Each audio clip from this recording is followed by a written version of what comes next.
Selamat bertemu kepada para mahasiswa Institut Pedika Dr. Gigi Suherman ataupun siapa saja yang berkenan untuk mempelajari materi tentang perawat dan pemberdayaan masyarakat dalam penanggulangan bencana. Pada materi hari ini, untuk memahami tentang peranan perawat dan juga tentang pemberdayaan masyarakat ketika bencana, kita perlu memperhatikan dasar hukum. Dasar hukum yang pertama yang akan menjadi acuan daripada peranan perawat dalam penanggulangan bencana itu adalah Undang-Undang Nomor 36 Tahun 2009 Pasal 83 tentang kesehatan, di mana di sana mengatur soal pelayanan kesehatan pada waktu bencana. Dan juga Undang-Undang Nomor 36 Tahun 2014 tentang tenaga kesehatan. Kita perlu memahami bahwa apa dan siapa perawat itu, dan bagaimana dia boleh melakukan tugasnya saat penanggulangan bencana.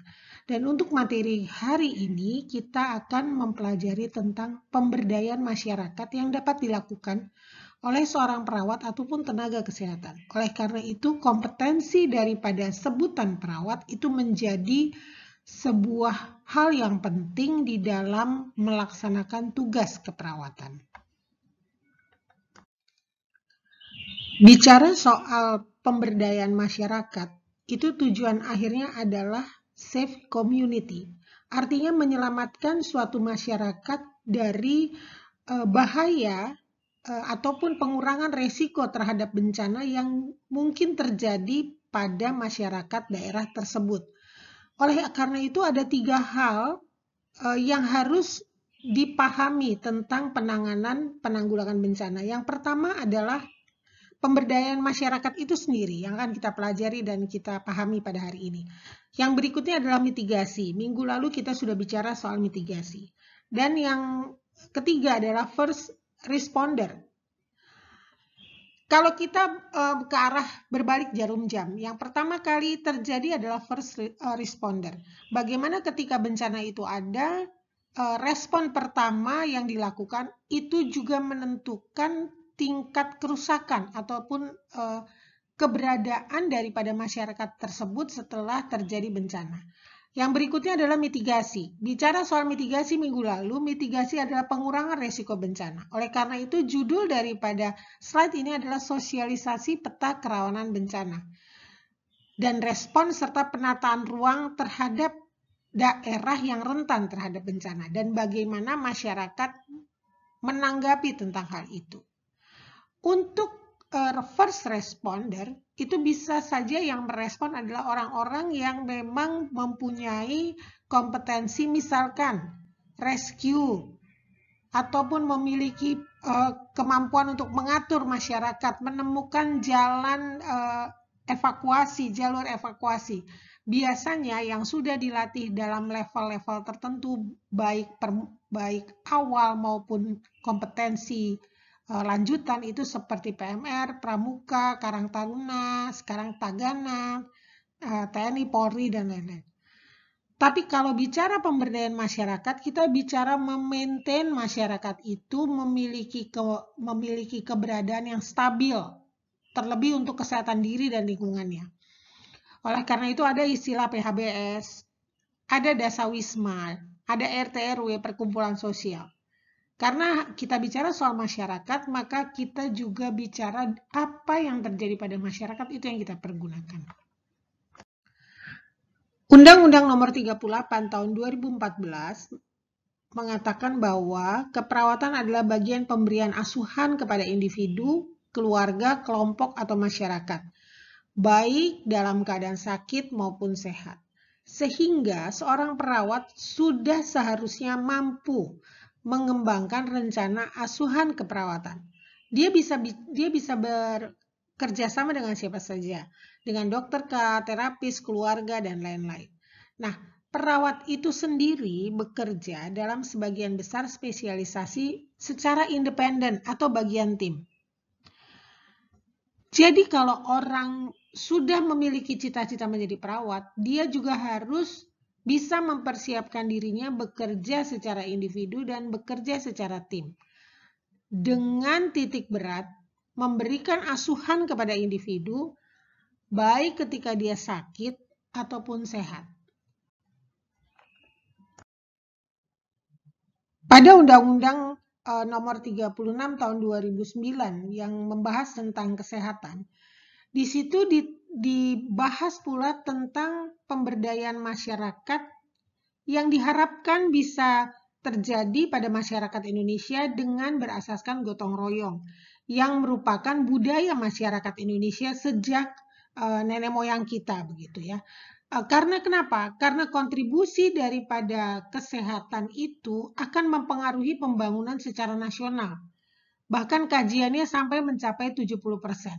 Anda semua bisa bayangkan apabila masyarakat Indonesia itu tidak memiliki kesehatan yang prima. Seperti yang sekarang terjadi dengan adanya pandemi COVID-19 yang dialami juga oleh Indonesia sebagai bagian dari dunia. Betapa banyak kerugian yang sudah terjadi pada kita. Oleh karena itu, beberapa instruksi ataupun saran tentang social distancing, memakai masker, menjaga jarak, itu sebagai bagian daripada menjaga kesehatan yang harus dilakukan secara bersama-sama. Dan juga setiap masyarakat harus aware terhadap satu dengan yang lain. Kenapa?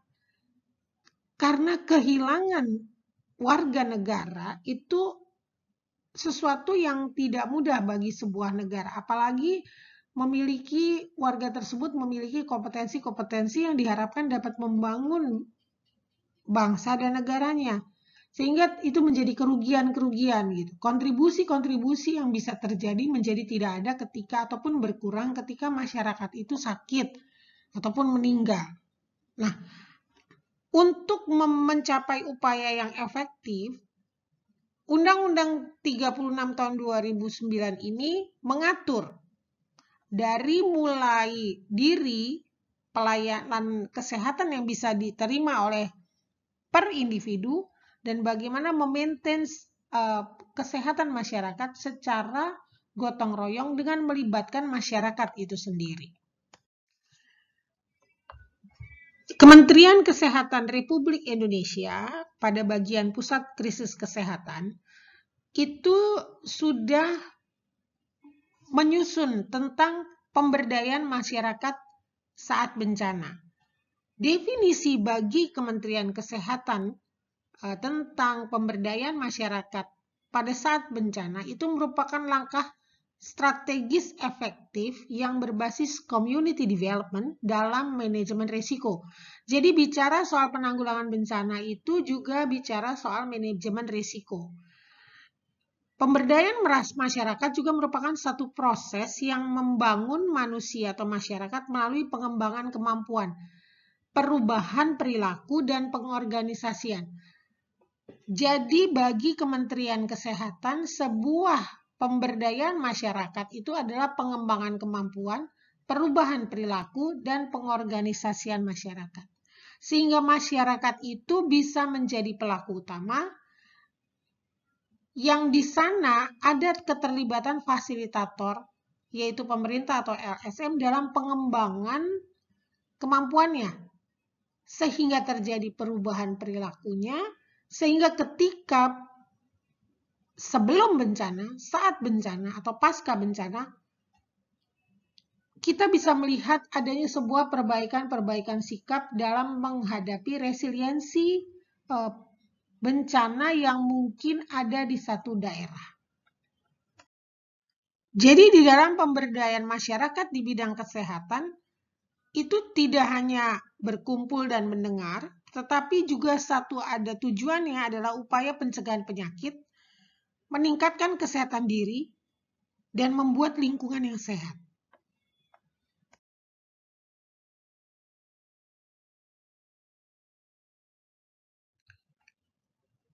Ada 19 prinsip pemberdayaan masyarakat di bidang kesehatan. Yang pertama adalah penyadaran. Masyarakat itu harus memahami di mana dia tinggal.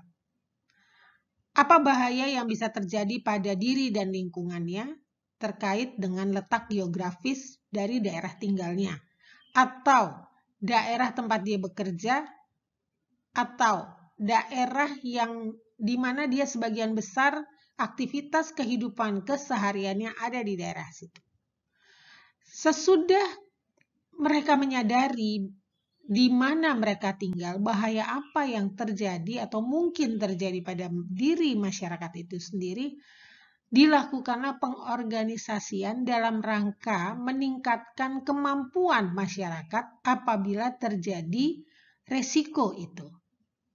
Nah, untuk membuat penanganan itu menjadi maksimal, maka pusatnya adalah harus pada masyarakat. Bukan orang di luar, tapi orang dirinya yang memang ada di lingkungan itu. Prinsip pemberdayaan masyarakat di bidang kesehatan juga masalah kemanusiaan. Di sini ada istilah memanusiakan manusia. Saya tidak tahu apakah kalian pernah melihat cuplikan-cuplikan bencana. Saya pikir sudah mungkin di TV ya. Bagaimana ketika tsunami itu datang? Itu bisa memporak-porandakan dan menyeret manusia ke laut kembali sehingga dia hilang. Atau akibat bencana gunung meletus, pengungsian, begitu banyaknya pengungsian yang terjadi, tidak tertangani dengan baik. Apa yang terjadi? Makanan kurang, kelaparan, sakit penyakit. Nah, tetapi untuk melaksanakan pemberdayaan masyarakat ada prinsip inklusi di sini. Kita bukan menjadikan sesuatu masyarakat itu menjadi eksklusif, tetapi menjadi inklusi. Dia ke dalam, menguatkan ke dalam, dan sifat dari pemberdayaan masyarakat itu ada kesukarelaan, baik dari masyarakat sendiri maupun fasilitator atau siapapun yang akan membantu masyarakat itu terkait dengan pemberdayaan masyarakat. Jadi tidak boleh dipaksa, baik masyarakat sendiri ataupun yang membantu. Tetapi orang yang membantu itu biasanya mempunyai kemampuan lebih dari orang yang dibantu. Oleh karena itu, ketika masyarakat masih dalam ketidaktahuannya, biasanya mereka cenderung bisa menolak ataupun bisa berdebat dengan hal itu. Tetapi si fasilitator yang membantu dibutuhkan kerelaan dan dibutuhkan kesabaran untuk merubah perilaku pemahaman dari masyarakat. Dan landasan atau prinsip daripada pemberdayaan masyarakat yang harus dipahami adalah kesetiakawanan. Jadi tidak bisa seorang ataupun organisasi menolong untuk pemberdayaan masyarakat itu tidak punya kasih di dirinya. Harus didasarkan dengan kerelaan, harus didasarkan dengan kesetiakawanan, dan juga kemandirian. Kalau mau pemberdayaan masyarakat dikatakan berhasil, membuat masyarakat itu berdaya dan mandiri. Jadi masyarakat itu dilatih untuk tidak dikit-dikit mengeluh. Karena kalau sudah daerahnya itu merupakan daerah yang memiliki resiko tinggi terhadap bencana, hanya berkeluh kesah, tidak mampu menolong diri dan lingkungannya, itu sangat tidak kondusif. Sehingga prinsip berikutnya, yang ke-9 adalah partisipatif. Artinya semua elemen dalam kehidupan masyarakat itu harus membantu kesuksesan pemberdayaan masyarakat terkait dalam penanggulangan bencana. Prinsip berikutnya adalah keberlanjutan. Artinya, karena kita kan bicara soal, kalau risiko bencana itu kan bicara soal geografis, soal tempat tinggal. Selama dia tempat tinggal di situ, bahaya itu kan selalu ada. Sehingga prinsip pemberdayaan masyarakat itu berkelanjutan. Nah, juga ada prinsip kesetaraan, bahwa tidak ada yang lebih hebat dari yang lain terkait dengan pengurangan risiko bencana. Misalkan, ada seseorang mengupayakan membangun mangrove, ya. Dia membuat mangrove untuk mencegah surutnya ataupun habisnya pantai itu, sehingga pantai itu kuat, sehingga kalau ada apa-apa dia masih ada tahanan di masyarakat. Memang seseorang itu membuat pertama dia mangrove, tetapi dia mengajak masyarakat sekitar untuk ikut. Tetapi bukan masyarakat itu berarti tidak peduli, lalu itu kan punya bapak ini yang ngusulin mangrove. Tidak boleh seperti itu. Masyarakat sekitar harus memahami itu dilakukan untuk dia. Jadi masyarakat lain juga harus menjaga. Kalau pemerintah membuat hutan mangrove untuk mencegah makin turunnya atau habisnya pasir di pantai supaya ekosistem semakin baik, itu juga ada kesetaraan di situ. Baik pemerintah, baik LSM ataupun personil yang melakukannya, baik dengan masyarakat harus sama-sama memahami ini berkebutuhan bersama. Sehingga dalam proses pelaksanaannya itu demokratis, orang boleh mengajukan pendapatnya dan juga dilakukan secara keterbukaan dan kebersamaan. Tapi kalau kita seorang perawat ingin membantu melakukan pemberdayaan masyarakat, terlebih kadang-kadang kita diajak untuk menangani sebuah proyek, itu kita harus bisa akuntabilitas kita itu terjamin. Artinya kita bisa dilihat dari niat awal ataupun ada penggunaan uang dan lain-lain, itu harus bisa dibaca dan dipertanggungjawabkan. Kemudian sifat berikutnya adalah desentralisasi, ada gotong royong, menghargai juga kearifan lokal. Artinya orang yang dengan segala kepintarannya datang dari kota, membantu satu masyarakat di desa, kemudian tidak memperhatikan kearifan lokal, yaitu tidak akan berhasil. Jadi siapapun yang datang ke sebuah daerah nanti, apabila kalian lulus dan bertugas, itu harus memperhatikan betul kearifan lokal. Yang dimaksud kearifan lokal adalah adat istiadat mereka, kebiasaan mereka. Kita bicara dari situ dulu. Contoh, untuk alert system ataupun sistem memberitahukan kalau ada bencana. Mungkin masyarakat Indonesia lebih mudah dengan cara memberikan kentongan daripada sirine. Dikasih teknologi beberapa daerah mungkin tidak bisa, tapi dengan kentongan gitu.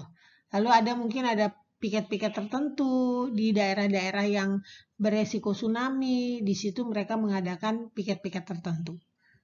Begitu ya. Dan sifat dari pemberdayaan masyarakat sendiri harus berkeadilan sosial. Tidak boleh yang satu seperti menindas yang lain. Bicara soal penanggulangan bencana itu sebenarnya bicara soal krisis. Karena kita merupakan tenaga kesehatan ataupun para calon tenaga kesehatan, berarti bicara soal penanggulangan krisis kesehatan. Nah, untuk memahami seberapa jauh krisis itu yang terjadi, maka pengenalan akan kondisi daerah, geografis, cuaca, demografis, sosial ekonomi, bahkan terkait dengan risiko-risiko per individu ataupun kebiasaan-kebiasaan yang terjadi pada masyarakat di situ, itu menjadi sebuah dasar kita dalam melakukan ataupun memprogramkan sebuah pemberdayaan masyarakat pada satu daerah. Namanya itu pengenalan lingkungan. Pengenalan lingkungan akan menjadi sebuah dasar terhadap pengenalan resiko tentang identifikasi ancaman. Ada istilah kerentanan. Ada istilah lagi kemampuan sumber daya kesehatannya yang ada di daerah situ dan bagaimana perilaku hidup sehat dari komunitas itu. Bicara soal kesehatan, bicara soal perilaku hidup sehat. Baik individu maupun komunitas. Sehingga sebelum kita melakukan sebuah perencanaan tentang pemberdayaan masyarakat, profil daripada daerah itu harus kita buat dulu. Jadi kalau seperti proposal, kita membuat latar belakangnya, kita tahu identifikasi masalahnya, lalu kita menentukan prioritasnya apa sih di daerah situ. Kita bicarakan, lalu menyepakati rencana ini, lalu baru memperhatikan sumber-sumber daya masyarakat. Apa saja?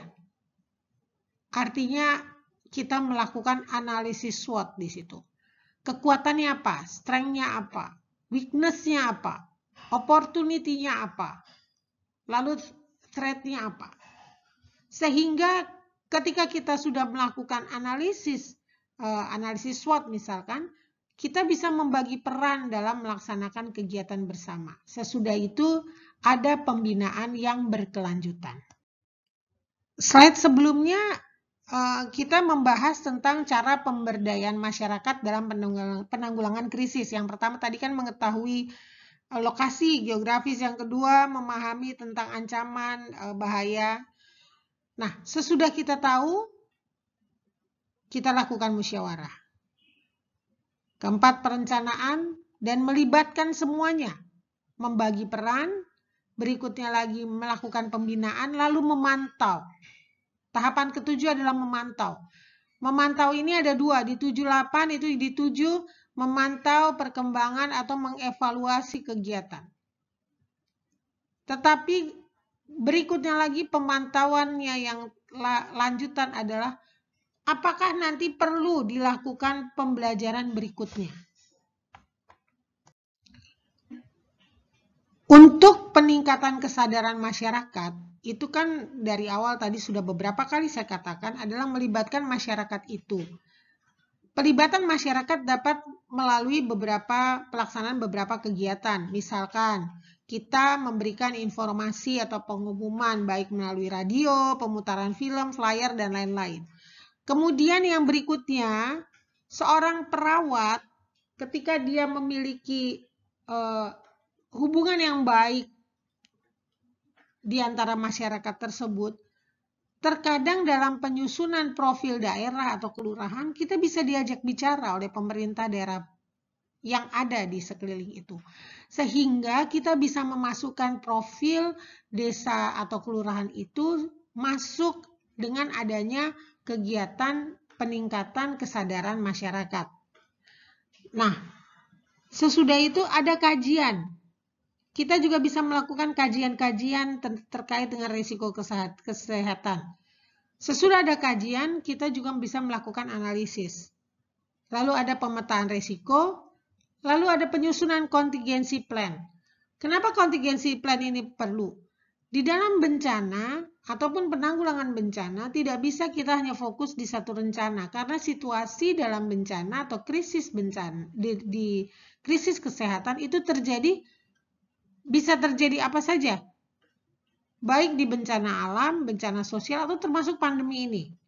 Coba kalian bayangkan, apakah pernah berpikir kita mengalami pandemi COVID-19 yang berkepanjangan seperti ini? Oleh karena itu pemerintah, ataupun diri kita sendiri, itu harus punya contingency plan. Contohnya misalkan saya melakukan kegiatan di daerah, ataupun kegiatan penanggulangan bencana. Dulu saya tidak berpikir melakukan tes rapid atau swab secara reguler gitu. Tidak berpikir. Tapi kemudian saya berpikir. Habis itu sesudah berpikir apalagi? Habis berpikir makanya saya harus melakukan tindakan menjaga kesehatan saya adalah begini. Demikian juga turun ke masyarakat gitu ya. Kenapa? Contingency plan itu bagian dari penyusunan rencana pengurangan risiko bencana, dan kemudian harus ada risiko tentang rencana kesiapsiagaan. Tentang kegiatan untuk pengembangan kemampuan masyarakat, kita bisa baca di sini ada beberapa items.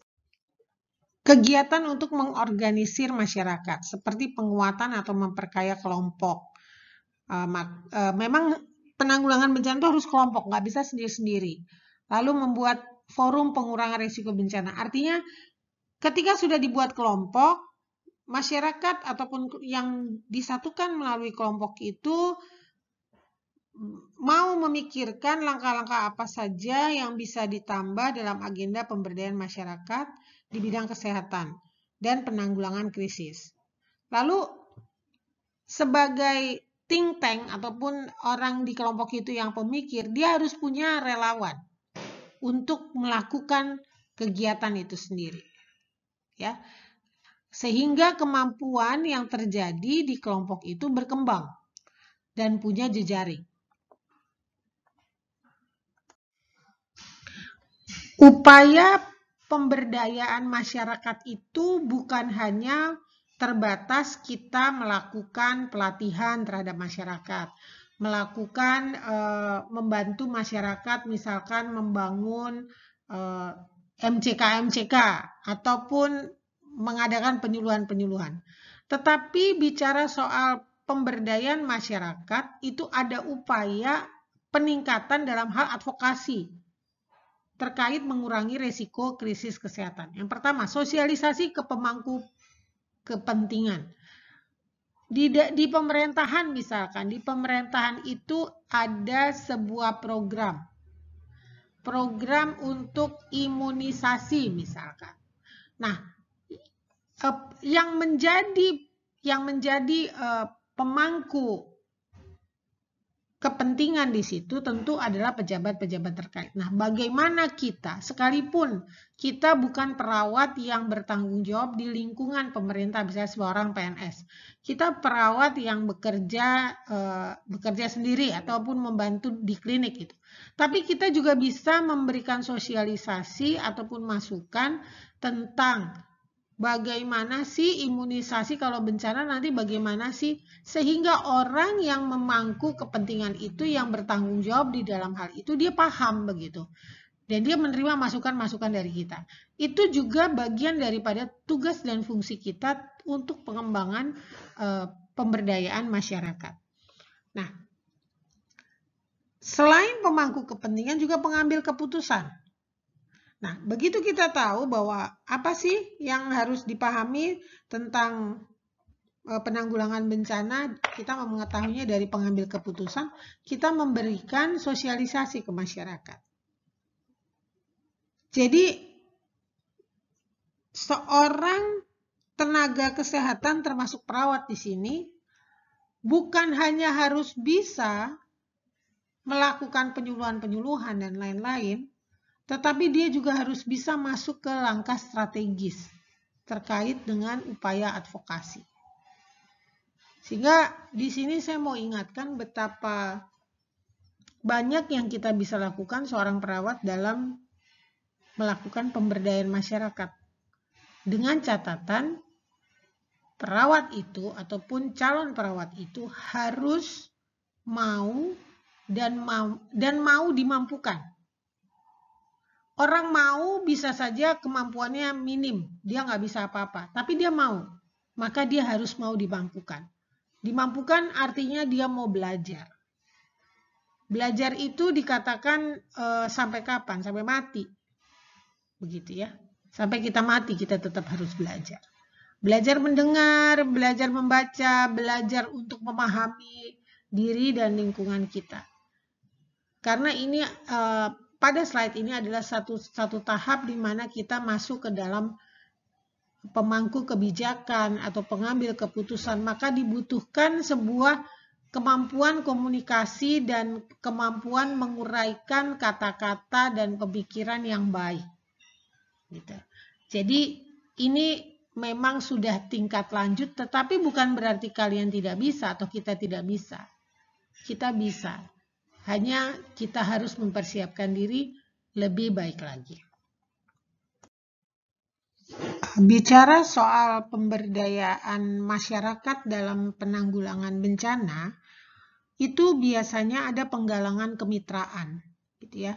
Semakin bisa dipercaya diri kita atau organisasi kita, semakin banyak mitra yang akan datang kepada kita dan percaya kepada kita ataupun mempercayakan bantuannya kepada kita. Tetapi kalian juga harus ingat bahwa dalam rangka menerima kepercayaan untuk pendistribusian logistik ataupun dana, misalkan CSR dan lain-lain, itu kembali ke awal kita harus akuntabilitas kita terjaga.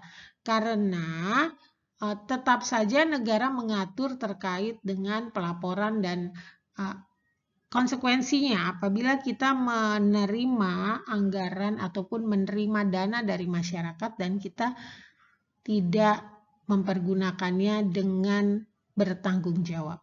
Karena banyak sekali ketika bencana orang, maaf saja ya, mengumpulkan di jalan-jalan, lalu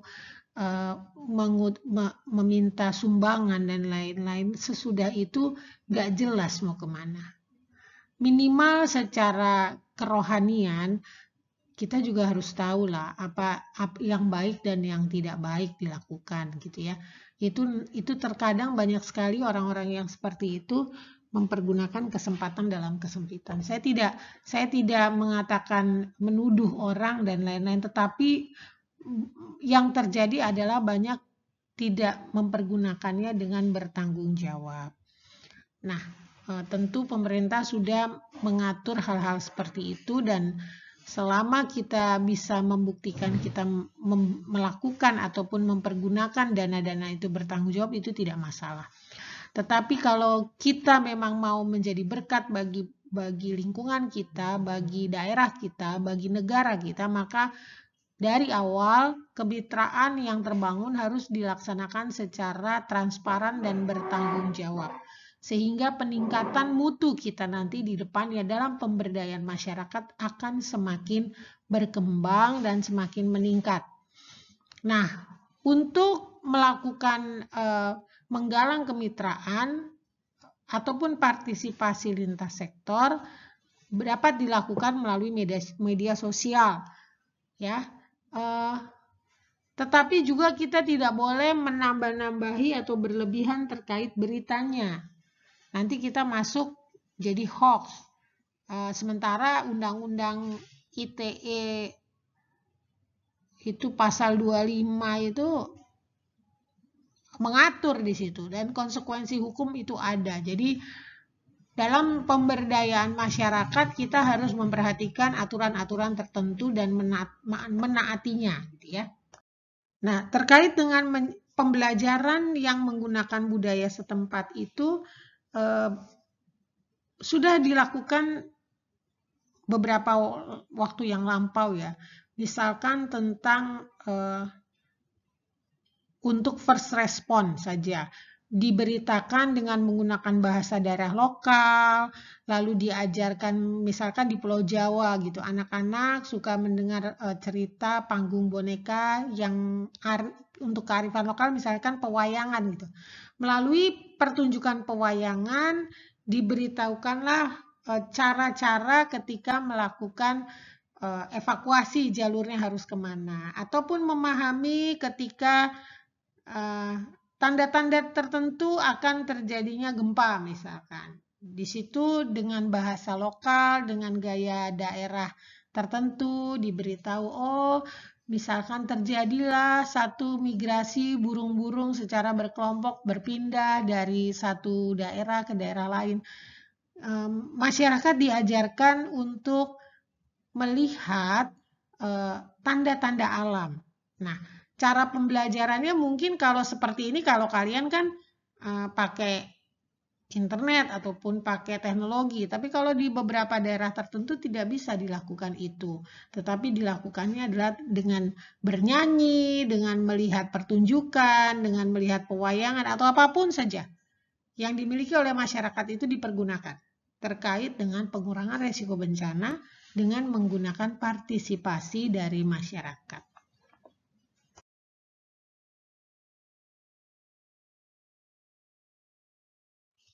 Demikian pembelajaran kita pada hari ini, materi tentang bagaimana perawat dan bagaimana pemberdayaan masyarakat. Saya sangat berharap bahwa materi ini tidak berhenti sampai di sini, tetapi kita mau belajar mengetahui lebih lagi. Kalian bisa membaca dari jurnal, dari buku, dan lain-lain. Mengapa demikian? Saya ingatkan sekali lagi bahwa bangsa kita Indonesia itu sudah tidak lagi dikatakan sebagai supermarket bencana. Tetapi kita adalah satu negara yang subur, kaya secara sumber daya alam, tetapi juga kita disebut sebagai laboratorium bencana. Oleh karena itu, bagian daripada manajemen kebencanaan harus dimiliki oleh semua orang, termasuk perawat, bagaimana dia harus bersikap. Memang di sini tadi kita belajar terkait pemberdayaan masyarakat, mungkin di lain waktu kalian bisa belajar terkait dengan manajemen hospital. Kita nanti akan berkembang di pertemuan berikutnya. Terima kasih, semoga bermanfaat. Kalau ada salah-salah kata saya mohon maaf. Assalamualaikum warahmatullahi wabarakatuh.